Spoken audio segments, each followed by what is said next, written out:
பித்ருபக்ஷ காலம்.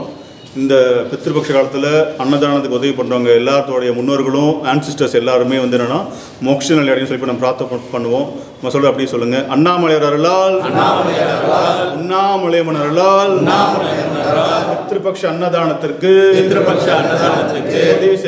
உதவி செய்யும் குடும்பத்தின் அறியாது சேர்ந்த பித்ருதோஷங்கள் நீங்கி, சர்வ தோஷங்கள் நீங்கி, சர்வ ரோகங்கள் நீங்கி அவரது வாழ்க்கையில் தனம், தானியம், சந்தானம், ஜெயம், தைரியம், பலம், ராஜ்யம், வாகனம் ஆகிய ஐஸ்வர்யங்கள் பெற்று ஆரோக்கியம் பெற்று அவரது வாழ்க்கையில் எல்லா நலமும் வளமும் பெற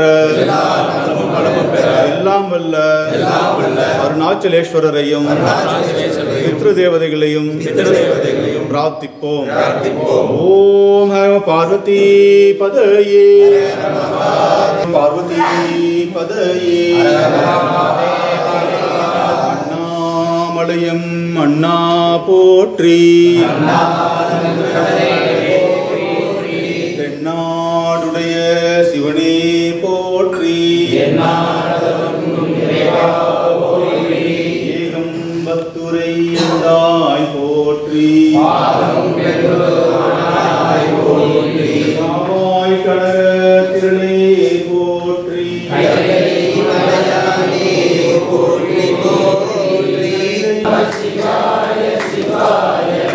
ஓம் நம சிவாய சிவாய நமோ, ஓம் நம சிவாய சிவாய நமோ, சிவ சிவ சிவ சிவ சிவாய நமோ, சிவ சிவ சிவ சிவ சிவாய நமோ, சிவ சிவ சிவ சிவ நமோ, ஹர ஹர ஹர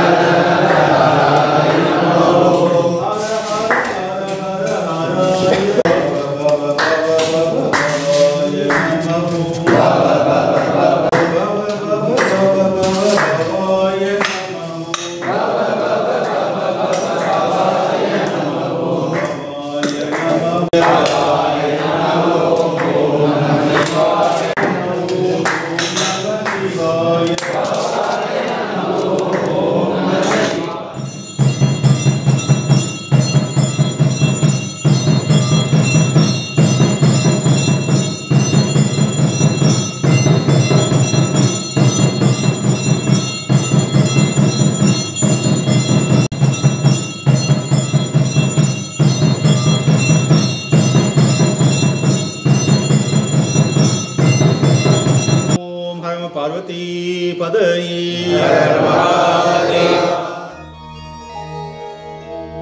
ओम पितृगणाय विद्महे जगतधारिणी धीमहि तन्नो पितृ प्रचोदयात्। ओम पितृगणाय विद्महे जगतधारिणी धीमहि तन्नो पितृ प्रचोदयात्। ओम पितृगणाय विद्महे जगतधारिणी धीमहि तन्नो पितृ प्रचोदयात्। ओम पितृगणाय विद्महे जगतधारिणी धीमहि तन्नो पितृ प्रचोदयात्। ओम पितृगणाय विद्महे जगतधारिणी धीमहि तन्नो पितृ प्रचोदयात्। ओम पितृगणाय विद्महे जगतधारिणी धीमहि तन्नो पितृ प्रचोदयात्। ओम पितृगणाय विद्महे जगतधारिणी धीमहि तन्नो पितृ प्रचोदयात्। ओम पितृगणाय विद्महे जगतधारिणी धीमहि तन्नो पितृ प्रचोदयात्। ॐ पितृगणाय विद्महे जगत्धारिणी धीमहि तन्नो पितृ प्रचोदयात्। ॐ पितृगणाय विद्महे जगत्धारिणी धीमहि तन्नो पितृ प्रचोदयात्। ॐ पितृगणाय विद्महे जगत्धारिणी धीमहि तन्नो पितृ प्रचोदयात्। ॐ पितृगणाय विद्महे जगत्धारिणी धीमहि तन्नो पितृ प्रचोदयात्। ॐ पितृगणाय विद्महे जगत्धारिणी धीमहि तन्नो पितृ प्रचोदयात्। ॐ पितृगणाय विद्महे जगत्धारिणी धीमहि तन्नो पितृ प्रचोदयात्। ॐ पितृगणाय विद्महे जगत्धारिणी धीमहि तन्नो पितृ प्रचोदयात्।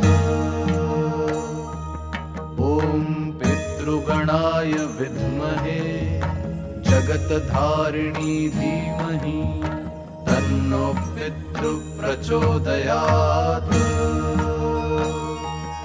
ॐ पितृगणाय विद्महे जगत्धारिणी धीमहि तन्नो पितृ प्रचोदयात्।